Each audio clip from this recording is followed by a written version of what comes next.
Awalnya saya ingin melihat putusan perkara tentang Marsinah. Akhirnya saya ditegur dan diminta menggeser posisi.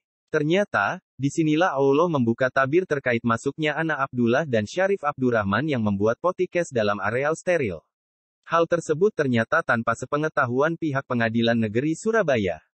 Inilah lokasi podcast yang dilakukan oleh Ana Abdullah dan Syarif Abdurrahman tanpa sepengetahuan pihak Pengadilan Negeri Surabaya. Hal tersebut disampaikan langsung oleh Humas Pengadilan Negeri Surabaya yang didampingi oleh 4 satuan pengamanan pengadilan.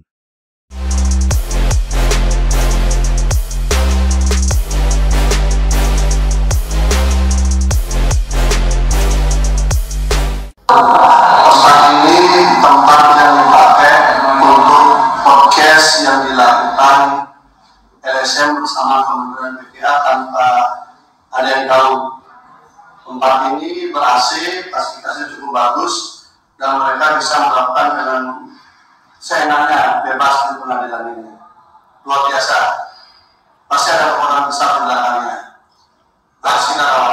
Dan kami sudah mengcross-check, menyampaikan bahwa ketemu sama Humas, itu dari pihak pengadilan menganggap mereka ini adalah staf dari Kementerian PPA, mereka bukan. Jadi dari pengadilan sendiri kecolongan, dan saya yakin mereka berada di tempat ini juga tak bikin 2 orang melakukan prokes. Jadi apa yang dilakukan melawan hukum. Oke, terima kasih. Kami hanya ingin memastikan bahwa Pengadilan Negeri Surabaya tetap berjalan pada koridor hukum. Tak terpengaruh oleh upaya intervensi pihak lain. Termasuk dengan kejadian kecolongannya pihak Pengadilan Negeri Surabaya yang mengizinkan Ana Abdullah dan Syarif Abdurrahman masuk ke areal yang tidak diperuntukkan bagi mereka. Pernyataan Gede Pasek Suardika di Facebooknya. Untuk masuk ruangan ini, harus melewati banyak alur. Dan pintu juga posisi tertutup. Di tempat inilah podcast dari pendemo bersama Kemen PPA dilaksanakan. Durasi cukup lama juga, kecil sekali jika tidak ada restu bisa dilakukan. Itu bisa terjadi jika ada kekuatan besar yang bisa intervensi dan membuat pengadilan goyah independensinya. Apalagi ratusan polisi dengan tameng dan water cannon sudah ada di areal pengadilan setiap sidang. Seakan ketatnya penjagaan hanya untuk menciptakan suasana serem saja, untuk menstigma terdakwa sebagai orang berbahaya. Sebab kelompok lainnya malah asyik menikmati ruangan ber-AC buat podcast. Tanpa disentuh dan dilarang. Selalu saja banyak cara untuk mengintervensi proses hukumnya. Untuk hal ini, kami resmi mengajukan keberatan dengan bersurat ke Ketua PN Surabaya agar tidak ada lagi tontonan memalukan seperti ini terjadi dengan kasat mata. Sebelumnya, kami di sidang juga sudah menolak adanya kelompok tersebut mengikuti jalannya pemeriksaan saksi beralasan menjadi pemantau ingin ikuti sidang tertutup. Alasan penolakannya sederhana, jika tertutup ya tertutup. Jika terbuka ya sekalian terbuka, jangan dibuat karena ada intervensi lalu tertutup dengan catatan. Alias pihak mereka bebas melakukan apa saja. Buka ya dibuka saja sekalian. Akhirnya sidang dibuat tertutup. Dah gitu aja.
Pada Bapak kan pengacaranya terus yang ngomong materi meskipun ada Oke, nanti saya ceritakan sedikit lah ya. Jadi hari ini kita menghadirkan ada 5 orang saksi. 4 saksi sudah disumpah pada sidang sebelumnya, kemudian 1 saksi yang belum disumpah. Nah, karena memang majelis hakim masih banyak sidang yang lain, jadi di-cut sampai jam 1. Jadi hari ini yang diperiksa cuma 2 saksi. Dari keterangan saksi yang diberikan di persidangan memperkuat pembuktian kita. Jadi bersesuaian keterangan saksi antara satu saksi dan saksi yang lain. Ada tadi barang bukti yang kita putar di rekaman. Itu yang saya sampaikan. Tapi isinya saya tidak bisa sampaikan. Itu masih di persidangan dan sidangnya tertutup. Saksi ini siapa, Pak? Saksi yang mengetahui dan mendengar sendiri. Enggak dari lingkungan Sidikiyah atau dari korban, keluarga korban? Saya secara implisit nggak bisa sampaikan karena memang dalam perlindungan LPSK ya. Memang etikanya tidak boleh. Jadi ini saksi yang mengetahui sendiri, mendengar sendiri fakta yang diceritakan. Ya. Pengacara kan sempat minta dihadirkan 2 saksi yang mandi kemben itu loh. Itu yang sekarang atau yang kapan? Tadi sudah kita hadirkan, cuman memang belum sempat diperiksa tentang diminta keterangan sebagai saksi. Pak, soal rekaman itu apakah rekaman cerita atau rekaman peristiwa atau pengakuan? Ada penyampaian ya, ada penyampaian rekaman penyampaian dari ada rekaman penyampaian gitu aja. Dari siapanya saya lihat. Berapa menit itu, Pak? Rekamannya? 20 menit rekaman. Dari korban atau dari pelaku? Dari saksi yang menyampaikan dan disita sebagai barang bukti, disah itu dijadikan sebagai barang bukti dari persidangan. Kita perdengarkan. Dan digunakan oleh saksi. Apa saksi itu juga bagian dari korban? Saya nggak bisa cerita korban atau tidak ya. Pak, minggu lalu kan sempat mendatangkan pengacara korban untuk dijadikan saksi. Kompetensinya terhadap perkara ini apa? Jadi di dalam ketentuan pasal 168 171 di Kitab Undang-Undang Pembacaran Pidana tidak ada aturan yang tidak memperbolehkan orang menerima kuasa hadir di persidangan sebagai saksi. Itu dulu kita pegang. Jadi kami hadirkan karena memang dia mengetahui fakta sebenarnya, dia tahu, dengar sendiri. Mengetahui peristiwa atau mendengar? Mengetahui peristiwa. Peristiwa pencabulan itu mengetahui langsung? Ya. Pak, soal teman PPA yang mengajukan untuk memantau sidang itu domainnya majelis ya. Ada permohonan memang, tapi pertimbangan majelis seperti apa kami tidak bisa intervensi. Ini sifatnya pasif. Tidak menolak, tidak menerima. Tapi suratnya sudah dilayangkan ya, Pak? Sudah ada. Pak, kabarnya ada 1 yang mantan pacar ya, Pak? Saya tidak bisa cerita. Oh iya. Ya, makasih ya semua ya. Pak, berarti yang 2 sisanya kapan besok? Besok lanjut sidang pagi. Jam berapa? Dari pagi, Jumat pagi. Besok 2 aja atau ada tambahan saksi lagi? Ada 4 saksi lagi. Berarti besok targetnya 6. Pak, terkait bukti ada salah satu korban yang merayu terdakwa itu. Itu pokok materi, Pak. Sidangnya tadi sebenarnya kembali satu saksi sebenarnya juga bukan saksi yang kualifikasi menurut KUHAP ya. Jadi tidak benar. Nah, artinya kualifikasi saksinya bukan kualifikasi menurut KUHAP, artinya dia tidak tahu, bahkan dia tahu setelah kejadian. Tetapi yang terungkap adalah tampaknya ada dinamika soal perebutan opsit organisasi pemuda Sidikiyah. Karena yang bersaksi ini orang yang ikut menggalang bagaimana ketua umumnya biar bisa diganti, kira-kira begitulah. Itu yang agak terungkap tadi. Jadi ada semacam problem organisasi, artinya perebutan di opsitnya organisasi pemuda Sidikiyah. Kebetulan terdakwa sebagai ketua umum. Tampaknya ada pengurus teras lain yang mengkonsolidasikan ini. Nah, orang-orang inilah yang kemudian bergerak dengan maksimal menggalang semua orang yang dianggap sebagai korban, mantan pacar terdakwa, semua dicarilah ke berbagai daerah gitu loh. Oke, soal rekaman tadi gimana Pak? Itu rekaman dianggap sebagai satu alat bukti yang menguatkan pengakuan. Rekamannya juga tidak begitu qualified, artinya isinya juga kita nggak begitu jelas, dan intinya ternyata itu juga masalah organisasi. Intinya masalah organisasi, karena itu semua pengurus opsit yang pro daripada salah satu elit di opsit yang lain yang berharap ingin menggantikan Mas Beki. Gitu. Jadi mereka ini bergerak bersama-sama, tapi kalau dilihat dari sudut undang-undang ITE memang tanpa izin merekam. Pak, bener nggak korban ini pernah chatting sama terdakwa bilang sayang atau apa? Iya benar, dan nanti kita akan kasih teman-teman, tapi pada saatnya lah bahwa mungkin satu-satunya orang yang dikonstruksikan menjadi korban pemerkosaan yang isinya chattingnya ada kata sayang, cintaku, bersih puisi, mungkin di sini kirim foto segala, itu mungkin di sini kasusnya. Bang, luar biasa banget nih kisah. Bang, abang tadi kan menekankan masalah mantan pacar. Mantan pacar siapa nih, Bang? Mantan pacarnya Mas Beki dulu. Dan itu dicari sampai yang dulu-dulu pun dicari-cari, tapi ada yang mau ada yang enggak gitu loh. Artinya ini kan ada motif, istilahnya apa, mens reanya, actus reusnya itu sudah ketemu bahwa bagaimana Mas Beki ini yang penting jatuh dari Sidikiyah. Itu baik dia disampaikan memegang saksi tadi opsit itu? maupun dia memegang yang lain gitu.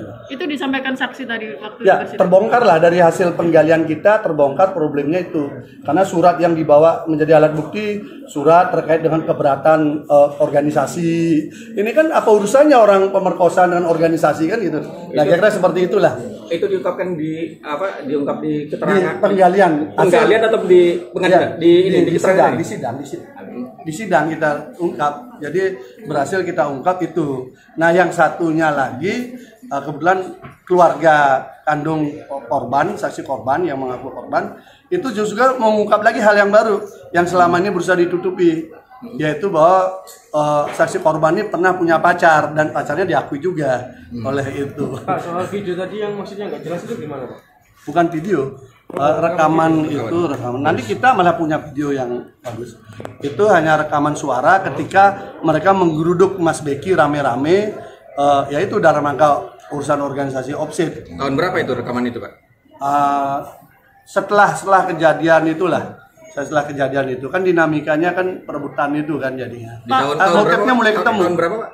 Tadi pengakuannya 2017-an, tapi kita kan belum tahu karena dia yang rekam dia. Hanya kita tanya, apakah rekamannya itu hasil memang diizinkan sebenarnya atau diam-diam ternyata mereka lakukan, ini kebiasaan mereka katanya. Tapi saya tanya ketika mereka bertemu dengan sekjen, ada nggak rekaman? Nggak ada. Pak Pasek, Kan berarti motifnya ketemu. Menegaskan kembali terkait pacar dari korban ini. Dengan diungkapnya adanya pacar dari korban, artinya perbuatan pencabulan itu tidak dilakukan Beki tapi dilakukan pacar atau gimana? Nah, kan kita motifnya harus kita urai dulu. Kan urusan itu kan misalnya nih tanya dokter aja yang ahlinya ahli. Kalau kita kan bukannya ahlinya ahli. Dokter saja ketika ngomong benda tumpul aja, tanya benda tumpul siapapun sudah menjadi susah pertanyaannya kan. Jawabannya siapa kan susah. Tetapi konstruksinya ketemu bahwa dia ini pernah punya pacar, inisialnya GS, itu diakui oleh kakaknya, putus juga diakui oleh kakaknya cukup lama. Ini kan indikasi ada hal yang menarik untuk kemudian kita gali. Nanti kita tanya saksi yang lain lagi yang memang kenal-kenal dengan mereka, sehingga pelan-pelan kita bisa urai. Ternyata untuk sementara ini problemnya memang lebih dominan bagaimana Mas Beki ini tidak bisa pegang sidikiah. Pertama opsitnya digoyang, kemudian mungkin mau sebagai pelanjutnya. Gitu. Mantan pacar itu sendiri. Senang sekali ngomong mantan pacar. Ya ingat. Artinya tadi mantan pacar korban. Mantan pacar korban itu setelah ada kasus ini apa sebelumnya? Dari sebelum sampai dengan yang GS ini. Yang GS ini. Ya itu dari sebelum beberapa tahun sebelum sampai ke tahun yang sebutkan peristiwa itu. Artinya GS ini mantan pacar sebelum adanya kasus. Prosesnya antara itu, makanya detailnya kan dia bilang kan tidak pernah cerita kapan putusnya dan semuanya, tapi dia tahu pacaran dan tahu sudah enggak lagi. Artinya benda tumpul tidak hanya masuk. Itu kalau kita ditanya siapa kan enggak mesti, tetapi kan imajinasi kita bisa berpikir kan. Nah, itu loh. Dengan usia segitu, pacaran sekian tahun, ya yang pernah pengalaman pacaran kan bisa menghitung sendiri. Ini Pak. Gimana ngukur sendiri aja. Sehingga nanti bisa kita tahu apakah itu atau juga yang lain kan kita nggak tahu. Karena 2,5 tahun kan setelah itu baru divisum, baru lapor. Dari kejadian. Gitu. Iya. Siap, Bang. Ya, makasih ya. Ini pengalaman pacaran kok. Kayaknya Bang Pasek ini sering pacaran. Tidak ada video, hanya rekaman suara saja. Kemarin juga sudah dibuat juga, tapi tidak begitu jelas dan tidak substansial untuk mengungkap soal dakwaan. Siapa Pak yang tadi Direkam itu antara suara Mas Beki dengan pengurus opsit organisasi pemuda sidikiah dari beberapa daerah. Yang intinya ya akhirnya kita ketemu sebagai orang organisasi, ngerti lah gimana caranya kalau seseorang sedang memimpin untuk digantikan. Ya kayak begitulah problemnya. Yang tidak jelas itu secara keseluruhan atau seperti apa? Ya ada hanya sekelumit aja di-setelkan, tidak semua. Itu kan kewenangannya JPU kan. Kalau inti dari pembahasan yang ada di rekaman tadi dari organisasi itu mereka minta apa Pak? Di arahnya biar Mas Beki tidak jadi sebagai pemimpin opsit lagi. Tadi kan rencananya ada 5, ternyata kan ada 2 orang saksi yang kemudian Ya besok lagi. Nah, itu besok lagi dan ini mungkin besok akan ada saksi 2 yang dia berada di 5 kelompok itu. besok akan diperiksa. Jadi dari 5 ini kan 3 udah diperiksa, tinggal 2. Nah, bagaimana proses interview kan bisa terungkap ya. Karena dari semua ini 1 ngaku diinterview di dalam gubuk Cokro, yang lain diinterview di teras 2.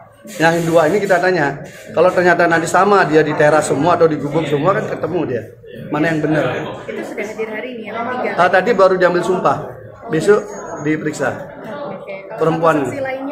Saksi lainnya ada belum yang 3 itu dan juga itu nggak terkait juga urusannya sama offset juga. Yang tadi 2 orang saksi tadi. 2 orang saksi, 1 terkait karena saudara kandungnya, yang 1 organisasi offset.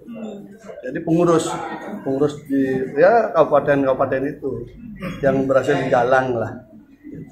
Urusan organisasi sementara ya. Nanti kan kita ura-ura lagi. Ya, oke. Terima kasih Pak.